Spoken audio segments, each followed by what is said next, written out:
Hi there, this is session 23 of programming from the very basics using Python. In this session, we will learn all about the set collection in Python. In the previous sessions, I have introduced you to sequence collections, which mainly involve tuples, strings, and lists. I say, um, if you look at a list as a collection, it's a mutable collection of items, and it is also a sequence. When I say that, it means it is an ordered collection. A very simple analogy of what a list is like these collections of graph pens which I have with me here. So these pens are ordered in a collection, which means that you and I agree on an order. So if at all I say, get me the first item, assuming I'm starting the first item from this side, you could say, okay, you'll give me this particular pen. If I ask you get me the third item, you could actually point me out to this one, right? You can actually use them as indices. You can say this is index 0, index 1, 2, 3, 4, 5, 6, 7, it goes on. So here's an order that you and I agree upon. But consider this, that I take this pens out and I show it to you like this. Sorry, but it's hang on. Okay, yeah. I showed you like this. Now this is also a collection, but this time there is no ordering. So I ask you to fetch me a first pen. Well, you might fetch me a pen that's closest that you can see, which is the black.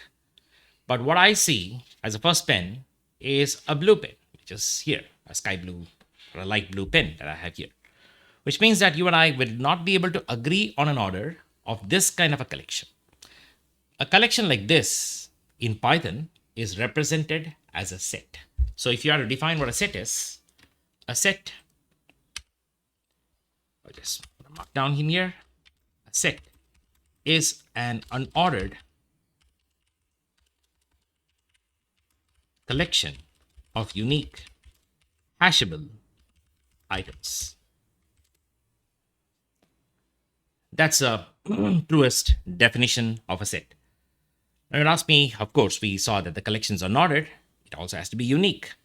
If there are, I don't have a scenario where I have multiple pens which are the same color here, but imagine for a while that there are two pens with the same color. If I ask you, get me the red one, which red?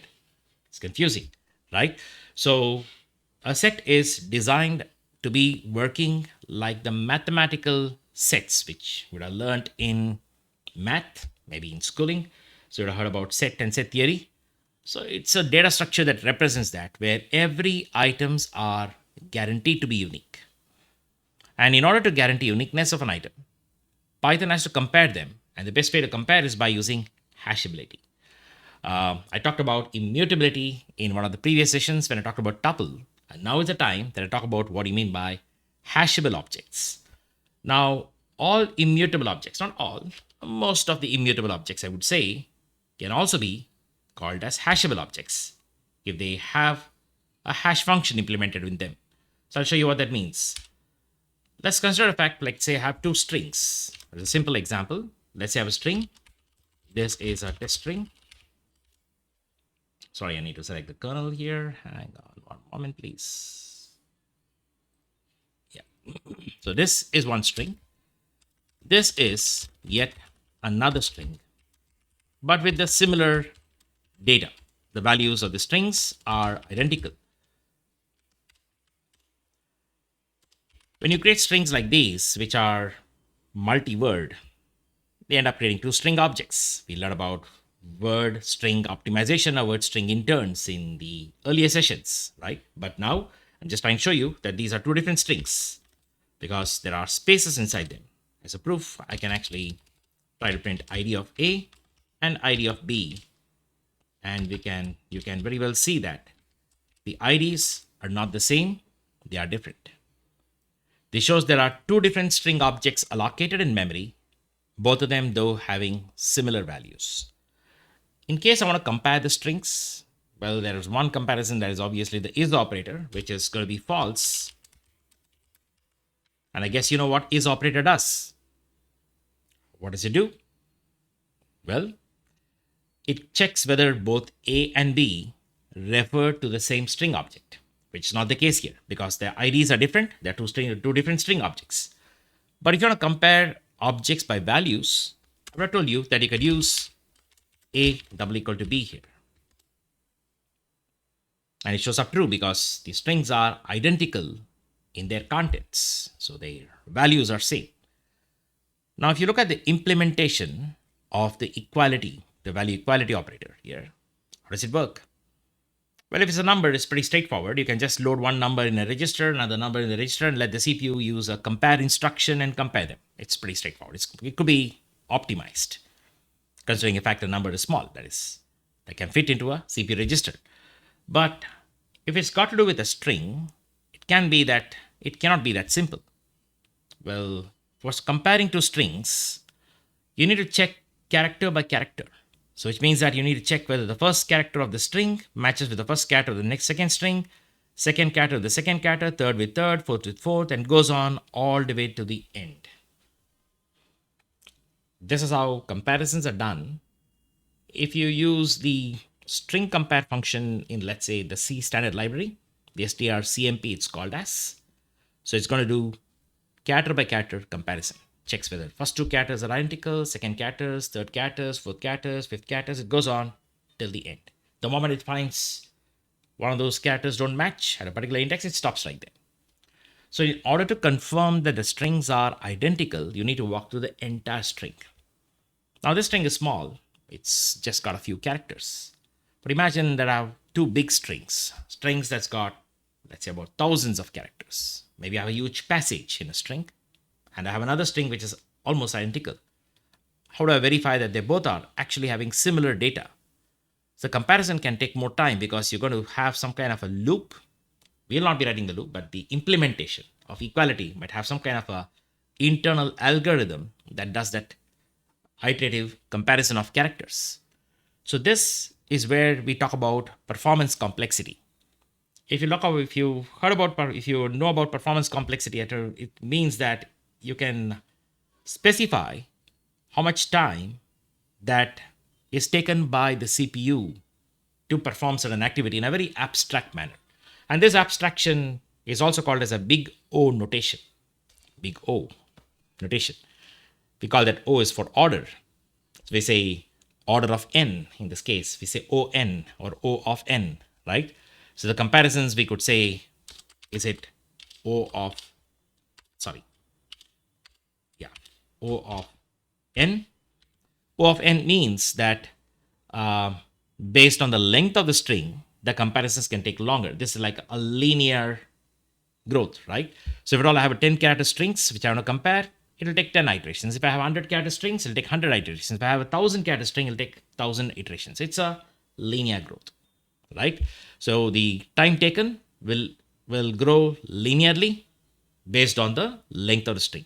We also have other kinds of big O notations. In certain algorithms, we talk about ON square, which is like, it's either based on the number of items in a collection, the time taken to perform the computation, whatever. It might not be comparison, but some other algorithm can be the square of that number of items. We say ON square, which means it's a very bad performance. The complexity of performance, or the performance complexity is actually bad in that case. Sometimes it's actually inevitable based on what kind of algorithms you use. So you represent this in big O notation. Sometimes it's very likely that if I want to compare two numbers, it doesn't matter whether it's 1,000 or 100 or 10 or 50 or 5,000.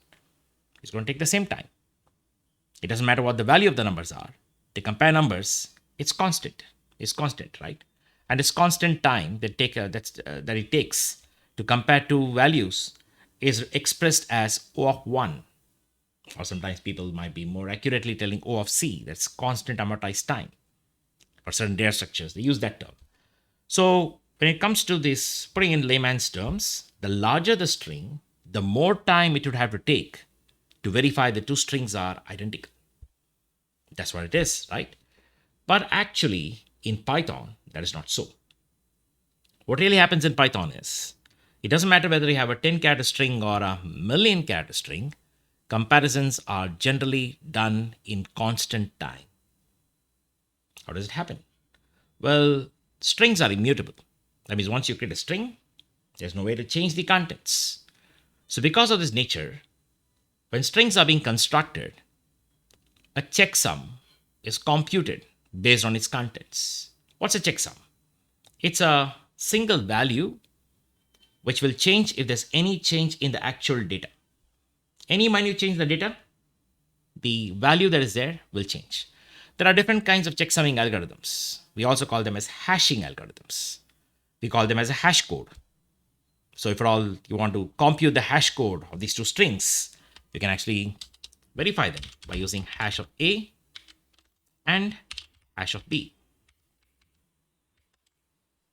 I forgot the parenthesis here. Yeah. You can see that though these strings are two different objects, their hash codes come up to be the same. How this hash code is generated for a string is more of an implementation detail, which I will not go into in this session. Hopefully, I will make a separate video on that. There are interesting algorithms available to identify whether a string is unique. The uniqueness of the string contents can be uniquely represented by a number. In real world, we use this kind of hashing in verifying files. If you ever downloaded a file from the internet, large files, if you're in the open source project, it's very quite common. You download an ISO image of an operating system or any software project or any tarball of any software project. Sometimes on the website, they put up the MD5 sum or SHA1, SHA2 to 6 sum. That's a unique number actually. The hash code is nothing but a unique number. Maybe it's represented hexadecimal. So I can compress a large number in tight spaces when you use hexadecimal. And you can run a tool like MD5 sum and check whether the file is downloaded properly without any bits being flipped out. So you verify the checksum that you get on your machine with the one that is shown on the website, and then you validate and say, oh yeah, the file is intact. The file integrity is fine. Right? So MD5 sums or SHA1 sums are good enough for very large data, but they also have a more complex algorithm, which means computing the checksums can be involving more CPU intensive. So for a string, they use a simple, innovative hashing algorithm, which sort of guarantees uniqueness of the string content. So when you look at the string in here, the string that's there here, even if I change any single character, let's say I'm going to make this S capital, one of the strings, right? And if I try to check the hash code of it, they vary quite a bit. Any minute changes in the string will lead to change in its hash code. It affects the computation. And this hash code is a single number, right? It's a single number. And this hash code computation of a string is a one-time effort when the string is being constructed. So when a string is actually being created, you also verify and store the checksum. I mean, not just verify, you just compute the checksum. That's the hash code embedded in the string object. You can use a hash function, it's a built-in function, to get the hash code of the object. So these are called as hashable objects. Well, numbers are hashable. If you take a small number, of course, the hash code is a number itself. For example, if you just type maybe A is equal to 100 and type hash of A, it's 100.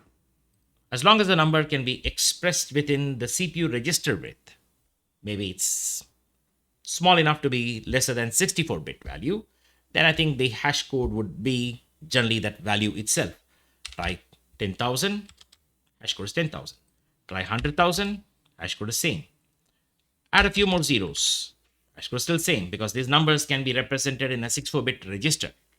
But as you increase this number to a larger value, which goes beyond the 64-bit limit, when the numbers become big numbers or long numbers, then you can see the hash code algorithm is different in this case. Now this number is quite big. So if they compute a hash code, they also have another algorithm for this. I would think they would convert this to a string and get these strings hash code. That's one simple way to do it. But I believe I should look up the Python source code for the latest version to verify that. So each hashable object will have their own unique mechanism to compute their hash code in the least compute intensive manner while guaranteeing the uniqueness of its value. That is very important. You shouldn't have two different objects which are having totally different data showing up with the same hash code. We call this as a hash collision. There are different collision mitigation algorithms that are available, right? That's based on the implementation. Let's not get into that right now. That's got to be with the Python underlying implementation, right? So I hope to make another video where I cover all those things separately. It could be fairly advanced. But for now, just note that all immutable objects, most of them I would say, are hashable. I'm very carefully wording. I said most of them. Well, here's a small catch I should talk about. If at all I find the hash of a string or a number, I would get a number like this. But what about a tuple? If I type hash of a this time, yes, even a tuple is hashable, isn't it? But there's a small caveat in you dealing with a tuple. As long as the tuple's contents or the items of a tuple are hashable, the tuple as a whole is also hashable. Now, if at all I have a tuple that's got 10, and the second element is 20, 30, the third element is 40. Now, here's an interesting thing. This tuple is immutable. You cannot change its values, right? But here's a small problem. One of the item in a tuple is a list, and a list is mutable. Wow, there's confusion. You cannot change this item of a tuple to something else. For example, try doing this. You try to say a of 1, which represents a list, and say a of 1 is equal to, try to change it to like say 50, 60. Another list, let's say, this won't work because you cannot alter the items of a tuple. But if you remember from the previous session I talked about, I also gave you drew up a small diagram and showed you that a tuple and a list. What do they do? How do they store data? They don't store the actual data. They don't store the actual values. They store references to objects. So tuple is just maintained as some kind of an structure in memory, which has got an array inside, and the array's got slots like the 0th element or the first element, the second element, and so on. And each of them are nothing but addresses of other objects in memory.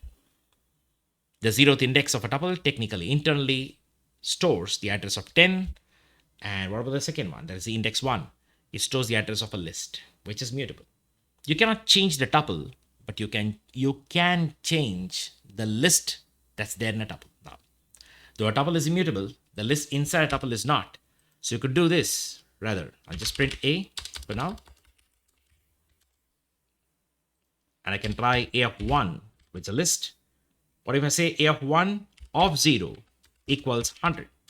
And try to print a. So here's the problem.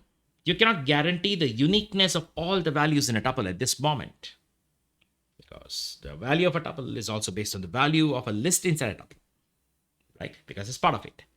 So a tuple like this is not hashable. When you try to do a hash of a, it's going to raise an exception. It's a type error. It found an unhashable type list inside a tuple. So for a tuple to be hashable, I'm just going to make a note here. First, I'll tell you, hashable objects are objects whose hash code or checksum based on their value are computed and stored within the object.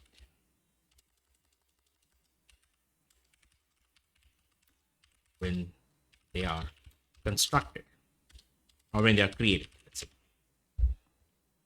It's a very simplistic definition I could put up right away about what hashable objects are. Hashable objects are objects whose hash code, basically checksum based on the value, is what we call as a hash code, are computed and stored within the object when they are created. Now, I also told you that almost all built-in immutable data types. Okay, I can just say all built-in, all objects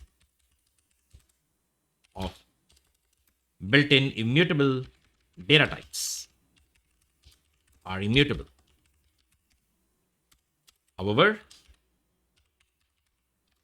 for a tuple, which is also an immutable object, by the way, right? For a tuple to be hashable, all the items of the tuple must also be hashable.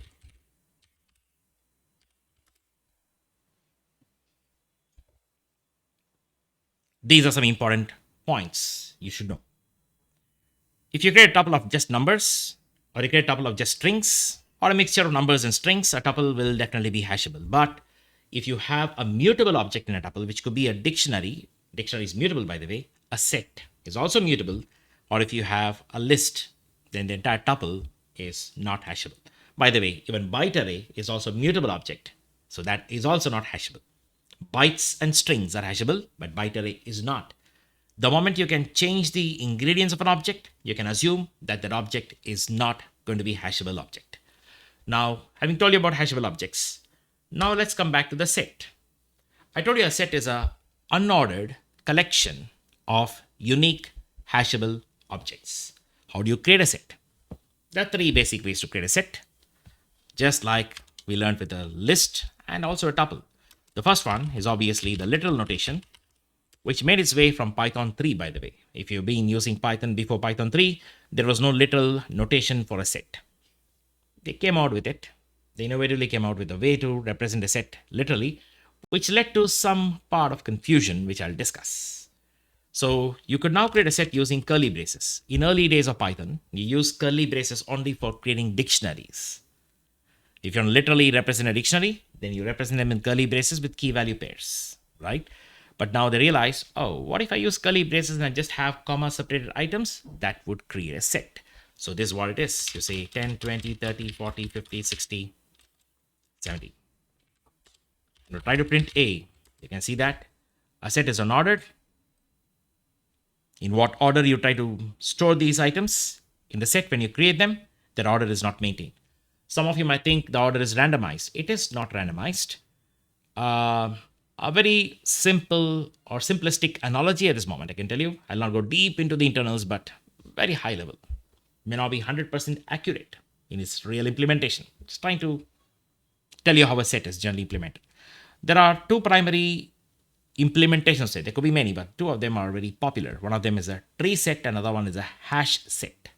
Python uses a hash set as of now. A hash set uses the hash code of the items to decide where they go in an array bucket. When you create a set will have an internal array, just like a list. Just that the array is pre-allocated to a larger size, right? With a lot of empty slots inside them, a lot of empty slots. When I store 10, it does not store 10 at the 0th index. It doesn't do that.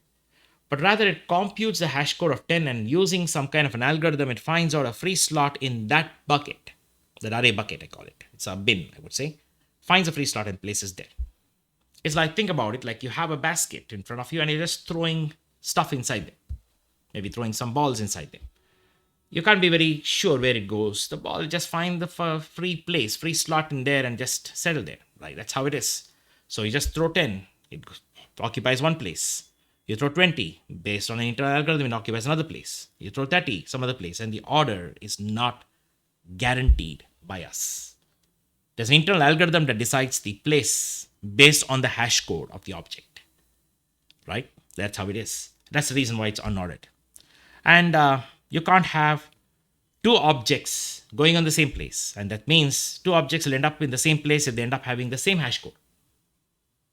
Two objects will try occupying the same slot in the array bucket if they end up having the same hash code.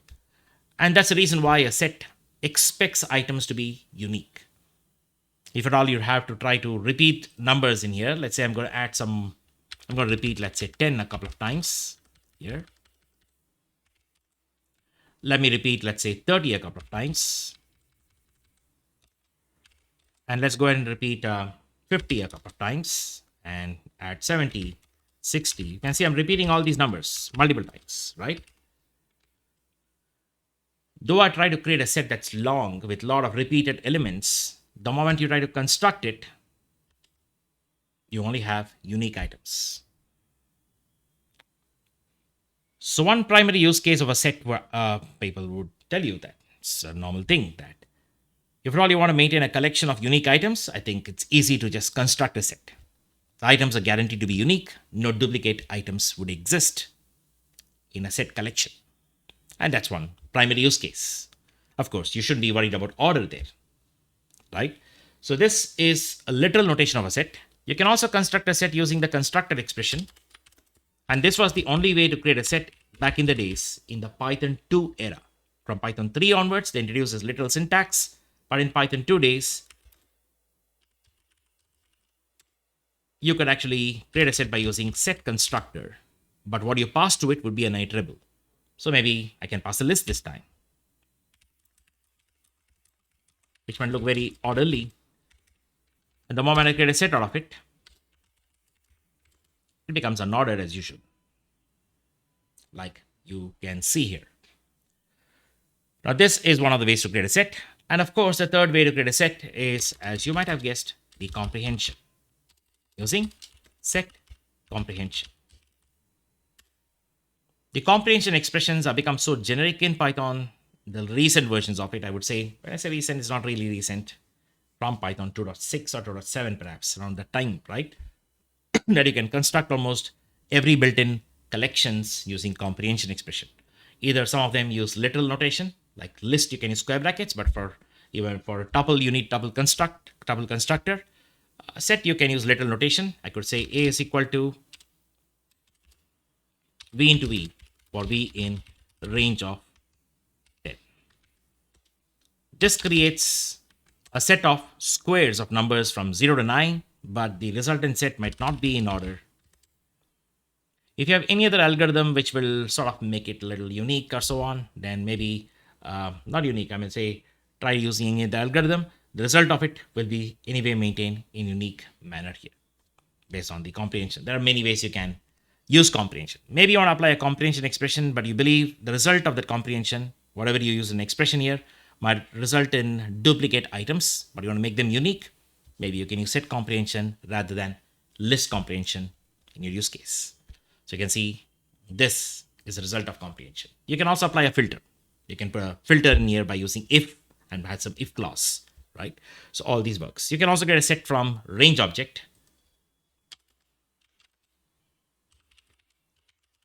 Because any iterable will do as long as the iterables return or give you items or give items which are hashable in nature. Range gives numbers, so you can create a set out of it.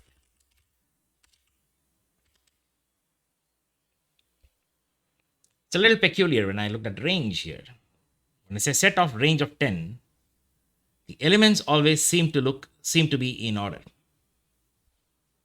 I will leave it as a thought process for you, and if you want to find out and dig a little deeper and find out why is that so, do your journey and let me know. So it's very peculiar. If you try maybe set of, if I give a list of numbers, if I admit it like this, let's say A is equal to set of 0, 1, 2, 3, 4, 5, 6, 7, 8, 9.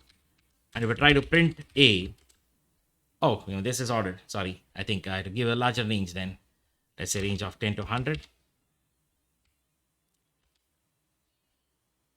Let's try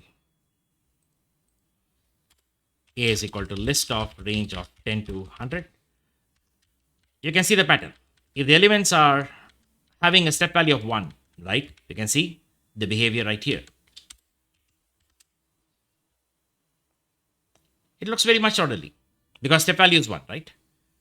But if you have a distance between these numbers with different step values, you can see the order is lost. So suppose if I try maybe A is equal to list of range of, comma 5. It's equidistant. But in spite of that, you can see the order is lost. Let's try this for a range here. It's all consistent this time. But use the normal range, or if you have numbers which are pretty much in a series 1, 2, 3, 4, 5, 6, 7, 8, 9, 10. If it's a series with step value of 1, then you can see the order is not lost, right?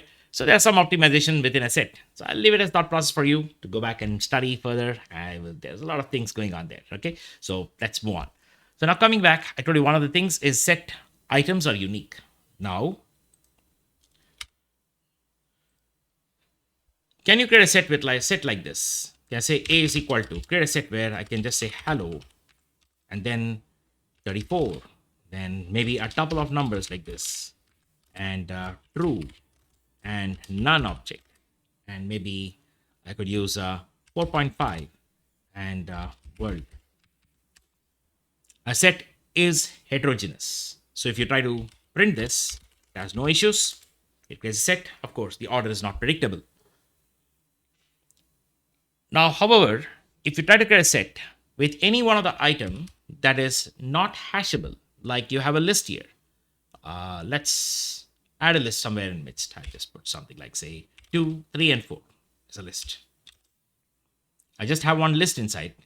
And if I try to construct a set out of this, this would raise an exception.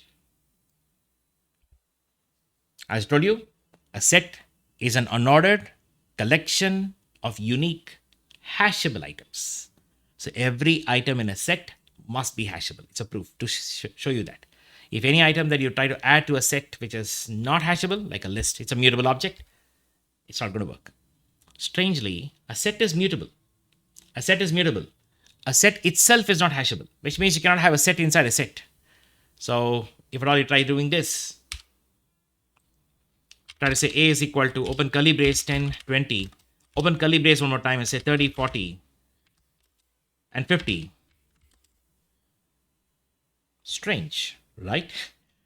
Actually, you can have a list inside a list. We saw that in the previous sessions. We can have a tuple inside a tuple. You can nest them, but you cannot nest a set inside another set. Well, I think there are some big mathematical debates about it in set theory world back in the 18th century. So can I have a set that can have another set as a part of it? I think there are two group of mathematicians who fought against it. I have forgotten all the historical things over here. Maybe I'll point to a video. I'll point to the video. There's one interesting video from Veritasium which actually covers that as that debate. It's a very, very interesting one. I thought I lost track of that. But anyways, there was debates about this, whether a set can have a set inside. But I think in Python, it falls in the category of mathematicians who believe that a set is flat in nature. You cannot have a set inside a set because it leads to a lot of ambiguities in set theory as such, right? Anyway, so that's what it is. So you cannot have a set inside a set because a set is not hashable on its own. A set is an unordered collection of unique hashable items, but the set itself is not hashable because the set is mutable. Now, some things you should know when I'm creating a set here. And for simplistic reasons, I'm going to use a set that looks quite homogeneous with similar values, with just numbers this time. But I'm going to make it a little random.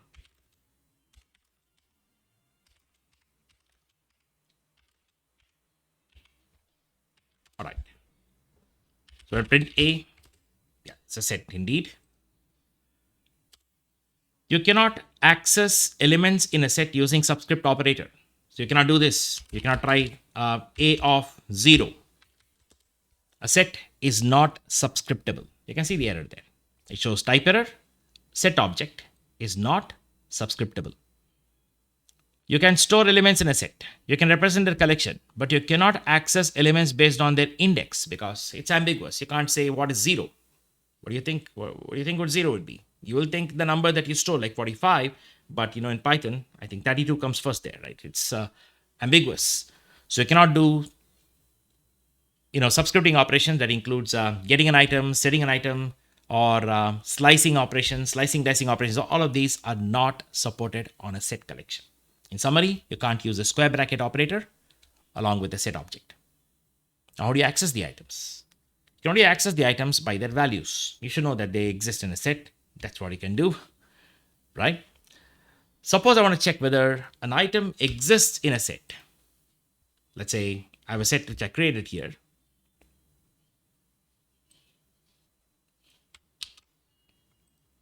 I have a set here. I want to know whether an item exists in a set. Let's try.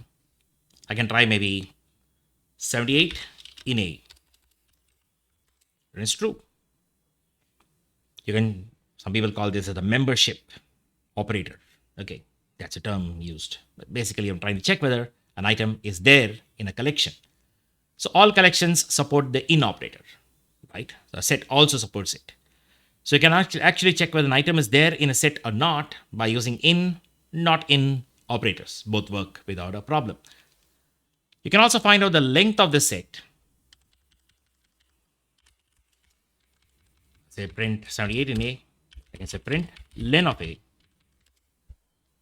which indicates how many items are there in a set. And finally, you can also iterate over a set just like you iterate over any collection. For V in A, I can just print V. I'll use end is equal to space this time. And these three operations satisfy all the requirements for a collection.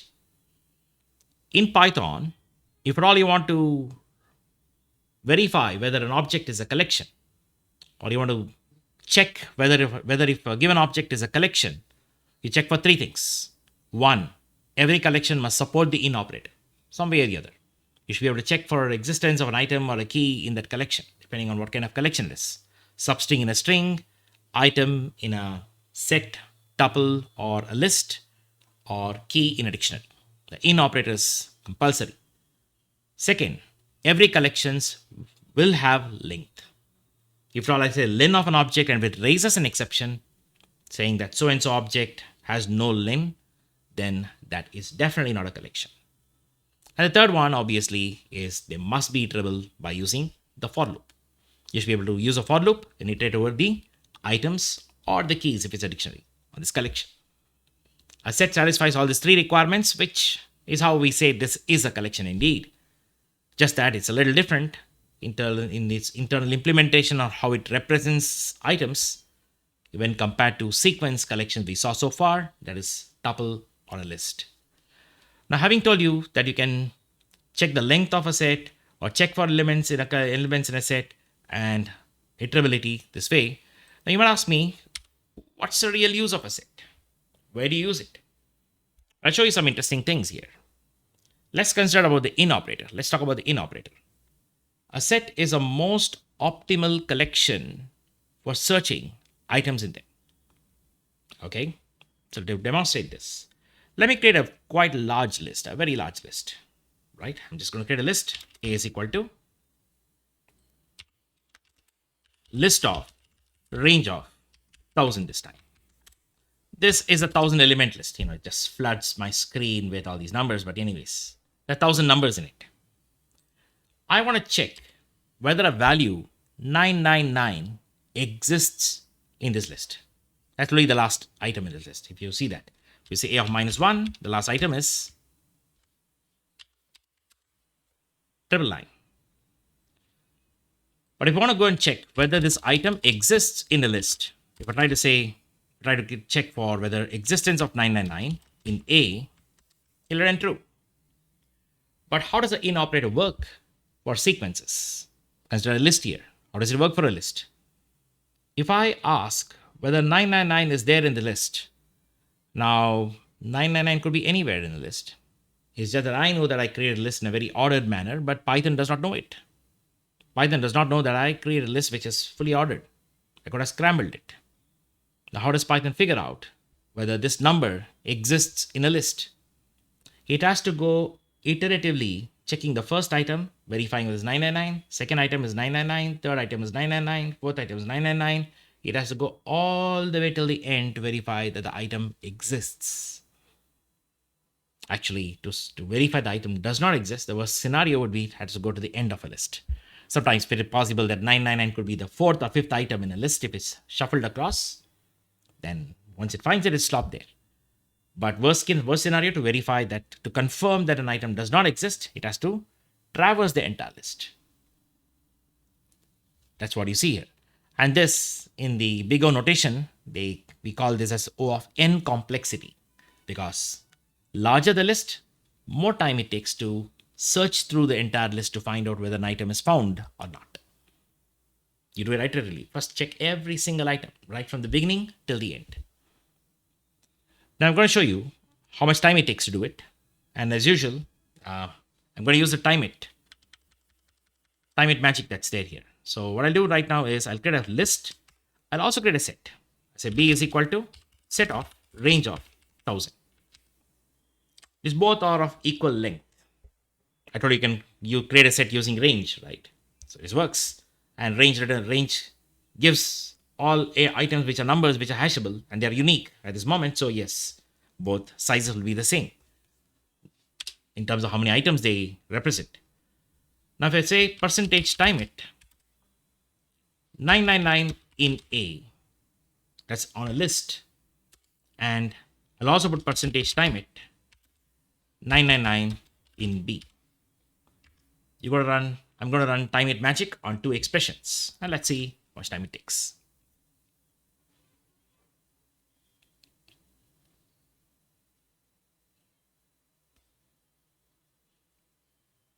Oh, I think I did not run. Maybe I should run them in two different cells. I hope this doesn't work if I try to use the same cell. That's one thing.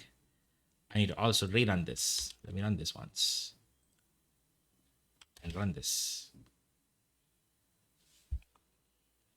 For a list, it took an average of 8.26 microseconds to search for the value 999. Now this B is representing a set. We initialize it here. Let's try and find out how much time it takes. Well, you can see that it's able to search for the value 999 quite easily in a set. It finished in 29.7 nanoseconds. It's a huge difference. 29.7 is like, let's say 30 nanoseconds roughly, right? 30 nanoseconds, round it off, 30 nanoseconds. And that is like 8 microseconds. 1000 nanoseconds make up 1 microsecond. So you can see the amount of time it takes to search here, way, way faster. Many, many magnitudes faster to search for items in a set, right? But now what I'll do is, I'll copy these two cells. There's 3 cells indeed. Paste them again. So I want to keep the trails with the output. That's the reason. I'm going to increase both of these collections by a factor of 10. That means just make it 10 times bigger. So it's a set 10,000. I think I'll make a list also 10,000 times. So the 10,000 element list and 10,000 element set. Last time I tried for 1,000 elements, right? The list was 1,000 elements, set of 1,000 elements. I made it 10 times bigger now. 10,000 elements list and 10,000 elements set. And try searching for the last possible number in here again. For the 10,000 element list or set, I think possibly is 4 nines. I'll try searching for it in a list.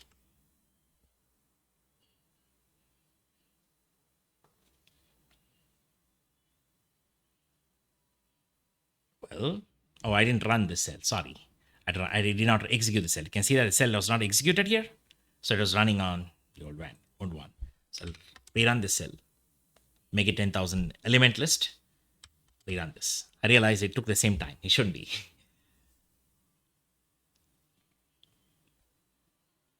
You can see that there's a 10-fold increase.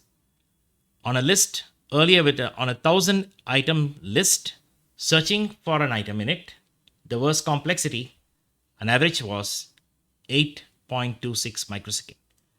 But when I increase the list size by 10 times, right, you can see even the time taken increases 10 times. There's a proof of the bigger notation that says O of n. It increases linearly, right? It increases linearly based on the size of the list. So you keep increasing the size, you add one more zero, make it 100,000 element list. It'll go from 81 microsecond to maybe 810 microsecond or 820, around that number. It'll be 10-fold increase, plus or minus based on the OS jitters and other things. But try the same thing on a set. On a set, I'm trying to look for the last number in the set which has got 10,000 items. And check it out. You see, it almost took the same time. Almost. Last time it was 29.7 nanoseconds. Now it's 31.5 nanoseconds. So it's roughly the same. It doesn't matter how big the set is. Even if you try to increase this number by adding another zero. Now it's 100 times bigger, right, than the earlier value. It's 100,000 now. I'll try to look for the last possible number in here on a list.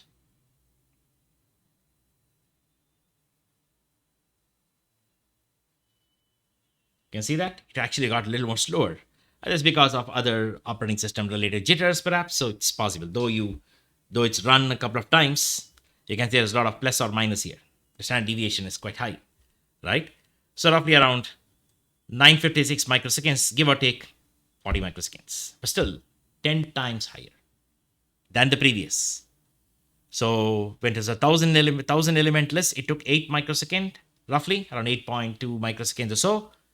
With 100,000 elements, it is taking 100 times more time, 100 times more. The time is increased by the factor, right, to search for item.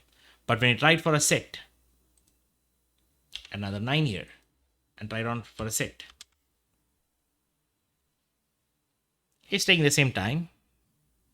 29.6. Last time it was 29.7. Then it's 31.5. Now it's 29.6. It doesn't matter how big the set is. Searching for an item is constant time. So if you're looking for a collection where you just throw in items and you want to keep frequently searching for items, check whether this item is there, check whether this item is there, check whether this item is there. If you're going to be using in operator more frequently on a collection, which has humongous data, I think using a set will save you a lot of computation time in searching. Now you might ask me, how does a set make it faster? Well, here's the thing. Every item in a set is hashable. When I actually search for the value 999999, it gets a hash code of 99999, this number. Finds out the slot in a set, directly finds out a slot in a set where this number could reside. Go there and check whether the number exists. If it's there, it is true. It does not have to go iteratively scanning everything. That's exactly what makes set faster in searching. It does compute the hash code of the value that you're looking for and locates the hash bucket. That's the array bucket or hash bucket you call it, and finds out a slot in which that particular value could be found in one go. So it takes almost constant time. Some people will ask me, where is big? It's O of 1. There is no such thing called O of 1 perfectly. It's close to O1. That's much I can guarantee you. There are a lot of other intricate things which can lead to some slowdowns here and there. So it is not accurately O of 1. It comes close to it. Because you know that array buckets are there are a fixed size. Once all the slots are filled, you allocate another array bucket.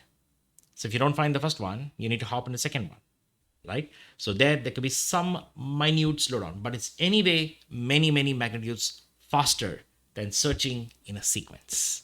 So that is something that you should know about a set. Searching is very fast in a set when comparison to other sequences, right? Other sequences.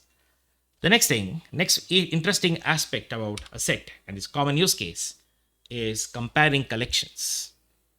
Consider an example of two lists. Let's say I have a list here. Let me see if I can pick up a set contents and make it a list instead. It'll save me a lot of time. Trying to come out with random numbers on my own is a pain. I should use random module to do that, but it's okay.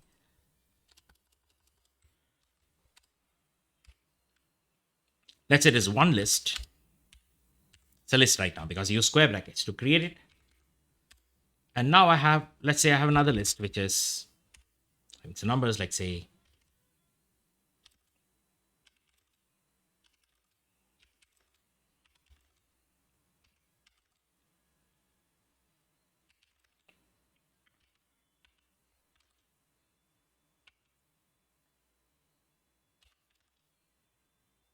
okay, let's start with this. Now there are two collections. These are just two collections. In this case, two lists. You want to compare them. What kind of comparison you want to do? I'm not going to check whether they're equal. I want to do item-wise comparison, which means that I want to find out what items are there in A that is not there in B. You can see very well that some of the items are sort of there here. There's 12 here, but there's 12 here. 32 should be found somewhere. 78 should be found somewhere. But not all items of A are there in B. Like I don't think there's 45 in here. I don't think there is 67 in this. There's no 92 in this. So I want to find out what items are there in A that is not there in B. That doesn't exist in B. Now to do that, you had to write a small logic. And how would the logic be? Let's say C is equal to start with an empty list. For each value in A, for each item in A, that is, I could just check whether the item is found in B. That's if V in B. I'll say V not in B. It's not in B. That's what I look for. It's not in B. It's like if you want to make it more readable, I can just say for item in A, if item not in B, then you can do a C dot append of item. C is an empty list. You're going to just take in all the items that is not found in B from A into C. Ultimately, C will represent all those items that are there in A that is not there in B. This is what you do. Or maybe the algorithm could be, I want to find out what items are commonly found in A and B. There are some items that are found in both A and B. I want to find out which one they are. You can do the same thing. I can say, for example, D is equal to empty list. And then for item in A, if item in B, and then I could do a D dot append of item. And then when you print D, D would represent all the common elements that are found both in the list A and B. You're doing item-wise comparisons amongst collections here. And using a list for it would involve writing code like this to solve a problem, right? There are two levels of loops. One loop is what we write. Another loop is implicit because searching for an item in a collection that is in a list, we'll have a loop run by Python runtime internally to check it, right? That's what you see here. And that's the complexity that you see. If all you want to do item-wise comparisons amongst collections, set is the apt collection to use. And that's exactly what set theory is all about. Now, if you want to solve the same problem using a set, now it'll become very clear and evident to you why a set is suitable for this kind of operations. Let me transform this to a set. Transform both of these collections to a set for now. I could also said A is equal to set of A, B is equal to set of B. From a list, I can create a set this time, but it's okay. I'm just going to do it literally. This time, I don't have to write this complex logic. Rather, what I can do is, I can just directly say C is equal to A minus B. That's it. Set supports a minus operator. Set does not support a plus operator. You cannot concatenate a set. Concatenate doesn't make sense for a set. You can do a union, but you cannot do concatenation. Concatenation is like you want to put in the same order. First item, items of first collection, item second collection is joined like this. Union is like you club them together. You have two boxes of chocolates, of different types of chocolates, assortments, and you just put them together and mix it up. That's union. You're creating a union of two things, right? You don't concatenate, you create union in a set. I'll come to that. The minus operator works as what we call as set difference.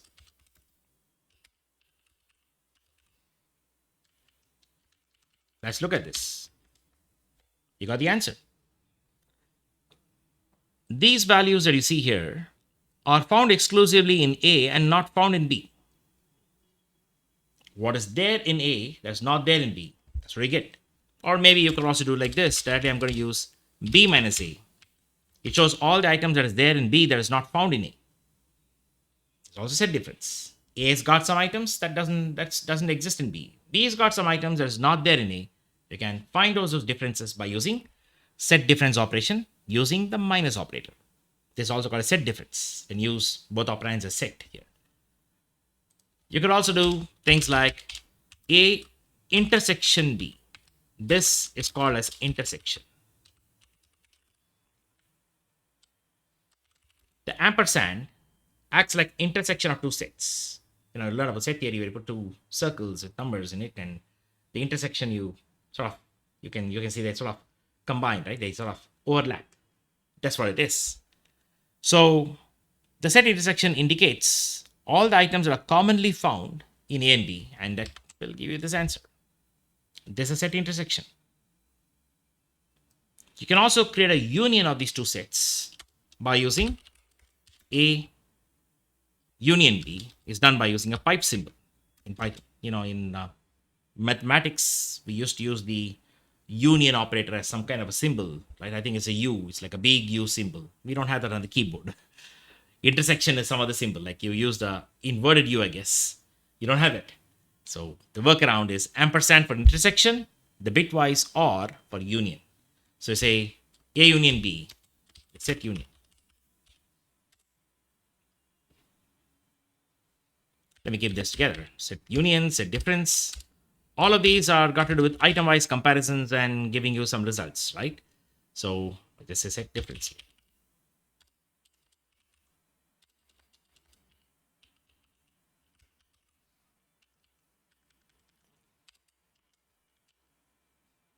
You can also do something more exotic if you want to. You can try a cap B, the cap symbol here. When you use both operands as set and use a cap symbol, this is called as symmetric difference.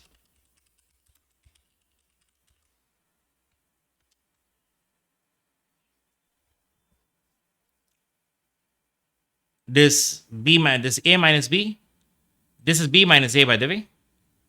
This is intersection B. This is A union B. You can see that all the items of A and all the items of B are clubbed together, and there are no duplicate items ultimately, right? That's what union does. Duplicate items are rejected. There's maintenance. Symmetric difference does something more. It takes all the items unique from A, all the items unique from B, and creates a union of it.